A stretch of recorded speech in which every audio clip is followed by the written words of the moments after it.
हो, कल्याण हो। हर हर महादेव। हर हर महादेव।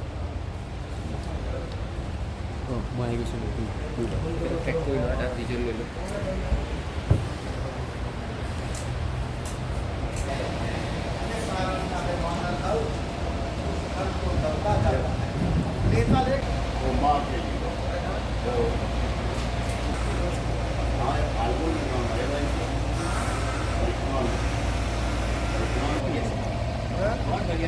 हमारे जितने भी अवतार हुए हैं प्रभु श्री राम का, श्री कृष्ण का और अन्य अन्य अवतार, उसमें गौ एक प्रमुख कारण है। जब गाय दुखी होती है तो धरती का बड़ा संकट काल होता है, इसीलिए भगवान का यह अवतार हुआ और गौ की रक्षा की गई। इसलिए हमारे वेदों में गौ का रक्षा करना किसी राज्य के लिए और राज्य के शासक के लिए उसके मान सम्मान और अस्तित्व की बात होती है। इसलिए पूरे देश में गौवध रुक जाना चाहिए, चाहे लीगल या इनलीगल। जो गौ कृषि का जो संसाधन है वो सब नष्ट कर दिए जाएं और गाय के संरक्षण और संवर्धन के लिए सरकार नीतियां तैयार करे।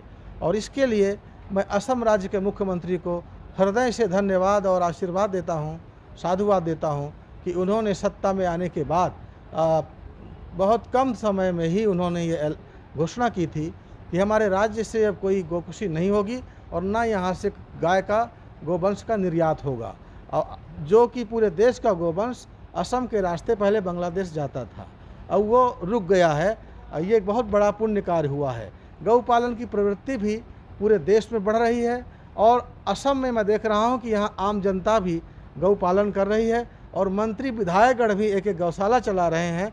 एक गौ माता के प्रति बढ़ रही भक्ति निष्ठा है और इसके लिए मुख्यमंत्री जी का जो प्रयास और नीतियां हैं वो उनका प्रमुख कारण है, क्योंकि बड़े लोग जो बात बोल देते हैं उसको प्रजाएं माना करती हैं और उस बात को जब कानून में ला दिया जाता है तो उसको मानना ये राजाज्ञा हो जाती है।